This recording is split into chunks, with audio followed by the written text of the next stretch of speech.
Greetings, my sports to the bone people. So you already know what time it is. West Indies Championship, round 7, day 2. All right, let's take a look at how things went down. We will start with West Indies Academy versus Windward Islands Volcanoes because guess what? West Indies Academy, they secured victory over the Volcanoes today. Victory inside 2 days. Seems as if the West Indies Academy team left their best cricket for the last game. Now, it was a dominant win, not only because of the 2 days, but they won by 10 wickets. So let's go through the scorecard. Windward Islands Volcanoes in their first innings, 106. West Indies Academy, 253 in their first innings.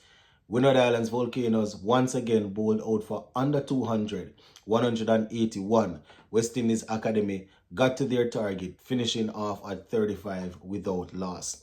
So Volcanoes in that first innings, Millinus, he made 20, right? And Leo, the wicketkeeper, made 22. Those were the two stand out with the bat, if you can even call it standout. Bowling for the West Indies Academy, Joshua Bishop 3 for 15.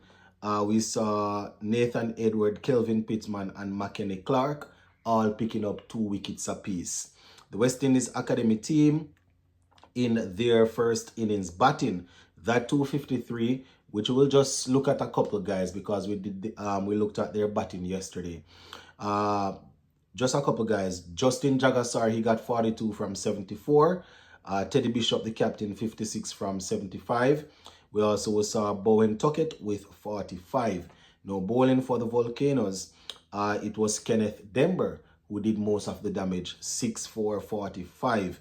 Right, we saw Hodge, Discarted, and Gayston with a wicket apiece.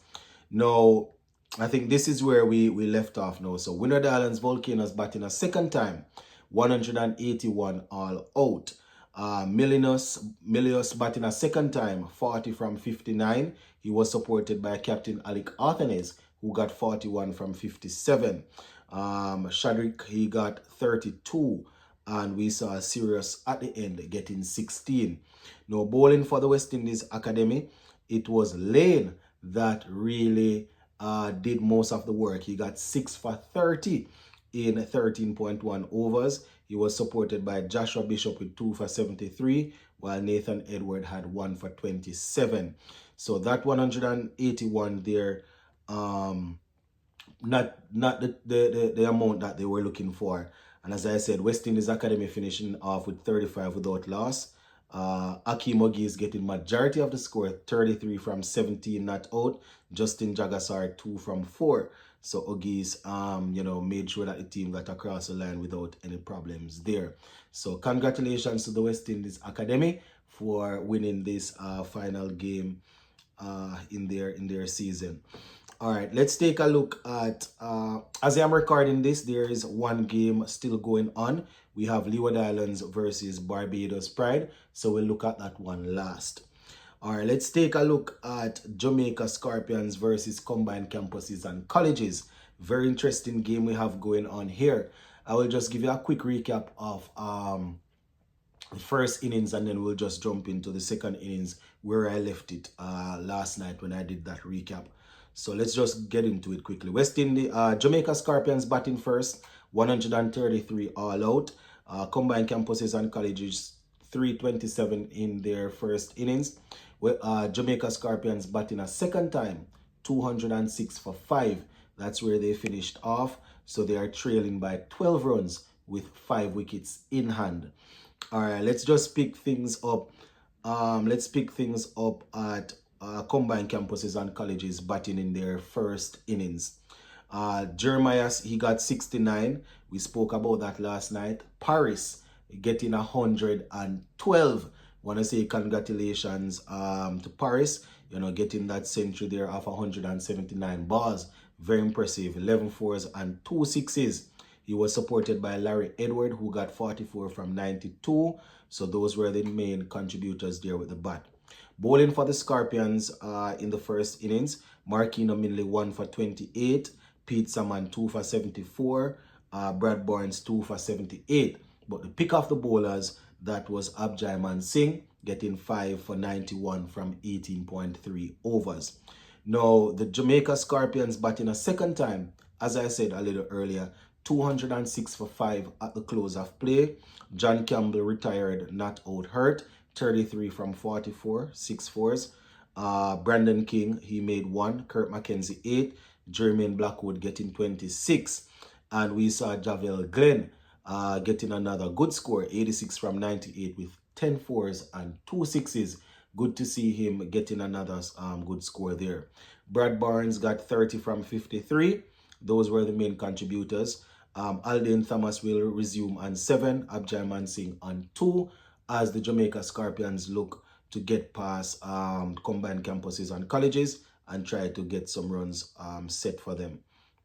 Now, bowling for CCC, Shamar Ola 1 for 63. So far, Akeem Jordan 1 for 36. And Larry Edward doing some good work, 3 for 47 from 13 overs. So that is how things are looking in this game. Jamaica Scorpions, they are, well, we're leading. Did I say trail? We're leading by 12 runs with 5 wickets in hand. I think I said we're trailing, but we're leading by 12 runs with 5 wickets in hand. And we are looking to see if we can get some more runs on the board to get to challenge combined campuses and colleges. So yeah, Jamaica Scorpions 206 for 5, leading by 12 runs. So tomorrow they will definitely look to see if they can get some more on the board to give combined campuses and colleges something to go at. So that is how it's looking in that game. All right, let's move on now, my viewers and subscribers. Guyana Harpy Eagles versus Trinidad and Tobago Red Force. And just as I said yesterday, this is where the championship will be decided. Guyana Harpy Eagles, they lead Trinidad and Tobago by 29 runs with 5 wickets remaining, right? Trinidad and Tobago Red Force, as you guys would remember, they scored 240. And the Guyana Harpy Eagles chasing it, they are 269 for 5. Let's just remind you of some of the batting in Red Force's first innings.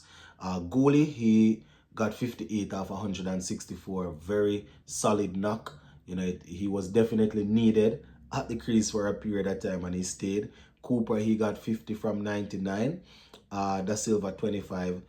Carripier, 38. So those were the main contributors for Red Force. Bowling for Guyana Harpy Eagles, Kima Paul 3 for 45 from 17. Ali Mohammed 2 for 42. Versame Pramal 1 for 41. And the pick of the bowlers 4 for 49, Niall Smith. All right, so let's take a look at how Guyana Harpy Eagles, how they are doing. As I said, 269 for 5. So they are leading by 29 runs with 5 wickets in hand. And, you know, we see Raymond Perez, 82 from 144. He did pretty well at the top there. Anderson, once again getting amongst the runs, 51 from 62. Tevin Imlak, the captain, 33 from 90.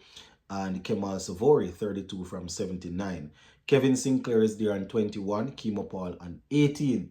So you can imagine they will be looking to push this 29 as far as possible. You know, probably see if they can get a lead of close to 100 before they lose the other 5 wickets. So that is how it's looking in that game. And let's just take a quick look at this game that is ongoing. You know, I will definitely try to give you a recap, a update tomorrow morning. But as I am recording this one, it is live, and we saw Leeward Islands with a whole lot of runs, 444 for 9 declare. Let's just take a look at that batting. Well, 444 for 9 declare. Barbados currently batting 118 for 4. So they are trailing by 326 runs. Let's take a look at Leeward Islands batting because we saw some brilliance from Justin Graves. 124 from 2 off 261. Getting 9 fours in that knock. So congratulations on that century. As I said, my people, it's the last round, the last game for them, but guess what? They need to go right until the end. You understand? Justin Greaves 124. Joel Andrew once again amongst the runs, getting a half century, 66 from off 80. Jamar Hamilton 84 from off 130. Another mature knock by the former captain, very good there. Daniel Doram 35 from 73. Right, so those are the main contributors, or were the main contributors with the bat. Now bowling for Barbados Pride, we saw Jamel Warrican wheeling his magic, 7 for 111 of 38.4 overs. Matthew Ford, Cumberbatch, yeah, they both got 1 wicket apiece in that effort by Barbados Pride. The Pride, 118 for 4 as I am recording now. Captain Craig Brathwaite once again failing to spark. He faced 3 balls before he was removed without scoring. Shane Mosley 6, Jonathan Drake 16, Kevin Wickham is there on 42, Kyle Mears made 33, and Liniko Butcher is there on 10. So that's how it's looking in that game. O'Shane Thomas has 2 for 56, Spencer 1 for 41, and Justin Greaves 1 for 13. So that's how it's looking in that game so far. Gonna leave it right here for now, and we will touch base again soon. Big up.